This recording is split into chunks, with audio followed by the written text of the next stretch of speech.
Welcome to the Right Club Podcast, where the focus is on helping you, the real estate investor, advance to the next level. And now let's join this week's hosts and share ways for you to customize your life. Aisha, could you describe the property? So what are the amenities? Because this is not a vacation rental. So as you mentioned, what do you put in? How do you decorate the place? Do you go crazy and put granite heated floors and rain head shower and everything like that? Or how far do you go? Well, so there's two things. You want to ensure it's durable because it's still a tenant, or it's still a guest. It's still not you're not the homeowner. And people are coming in and out. You want to ensure there's durability, but you also want to ensure that the finishes and the accessories that you renovate with, if you're doing a renovation, are nice. You want people to feel comfortable. These are going to be homeowners, corporate executive level guests. So you have to think whatever product you're providing, you're going to get in return what you put out. So if you design a beautiful home, don't do marble countertops, maybe not real hardwood floors, but you want everything to be durable material, but also look really nice. And then you can charge top dollar.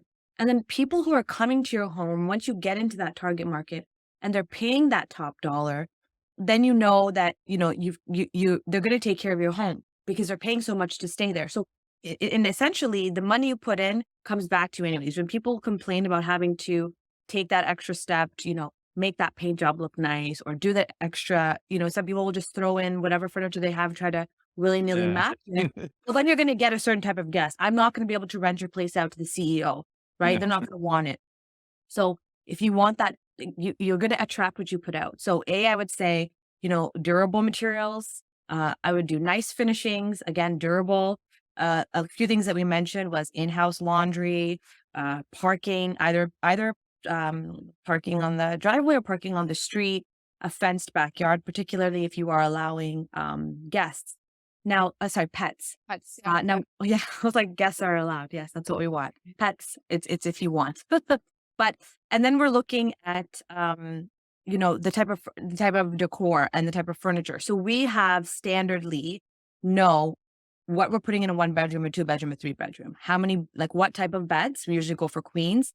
If there's space for pull out in the living room, we'll put the pull out in the living room, certain amount of art and decor throughout the house, and then kitchen fully stocked. So what do people need in a fully stocked kitchen to stay for 3 months, right? Like baking pans, like frying pans, pots, utensils, the right number of glasses, cups, and plates. You want to ensure if there's a 6-person house, you have enough for 6 plus two sets like extra. a dozen at least, or yeah, exactly. And particularly wine glasses are destined to break. So yes. You want to make sure you have enough so that if someone's staying there for 3 months, you're also not going constantly to try to, fill in all the time. Exactly.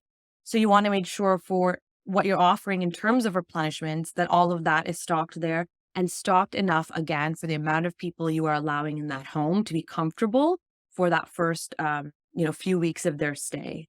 So we sort of suggested to have certain elements per property to ensure that it accommodates the number of guests that you have. A few other things is you want to ensure you have an outdoor facing camera, something to watch your property on the outside only. If it's inside, you have to tell the guests. And I think no inside, never inside. It's so illegal. Yeah, that's scary. No inside period. Outside only. If you had a common space where there's a multifamily common area, but yeah, no guys. I know. Never, ever. You will get charged and you will get sent to jail. You cannot do any inside cameras unless it's a communal space in a multifamily property. But I would say not even that. Just put it outside. That's it. Outside facing your driveway. Yeah, keep an eye on it. And I would do a smart lock, a smart lock that you can change from your phone.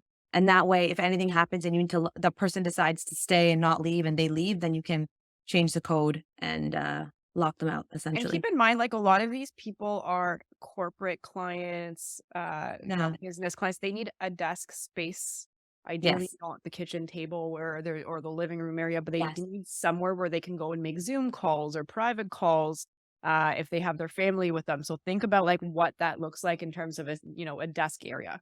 Good Wi-Fi. High speed, Wi-Fi, unlimited. Make sure that it's good for those conference calls. And then just a fully stocked kitchen. People are going to be cooking from home. They're going to be there for a lot longer, right? So it's not like they're there for 2-3 days and they're exploring a cool little area. they're going to need, the toaster, they're going to need the pots and pans, the serving bowls, all the things that you would have at home. You are going to want to make sure that you also supply that. And yes, it's probably going to cost you a couple grand per unit to just stock it up, furniture aside, with all those little things, because it does add up, but ultimately it will make for good experience. And you don't want to have, just the plates and the knives, and all of a sudden someone wants to cook, but there's no pots and pans, there's no serving bowls, there's nothing. So, you have to be, somewhat stocked, and it's going to be worth it. It'll pay you back tenfold at the end. Thanks for listening to the Right Club podcast, where the focus is on helping all levels of real estate investors advance to the next level and help you customize your life. Be sure to tune in next week at rightclub.com/podcast or wherever you listen to podcasts. And if you get a few seconds, please rate the podcast wherever you're listening. It helps the show get noticed by others like you, and we truly appreciate it. And don't forget to subscribe.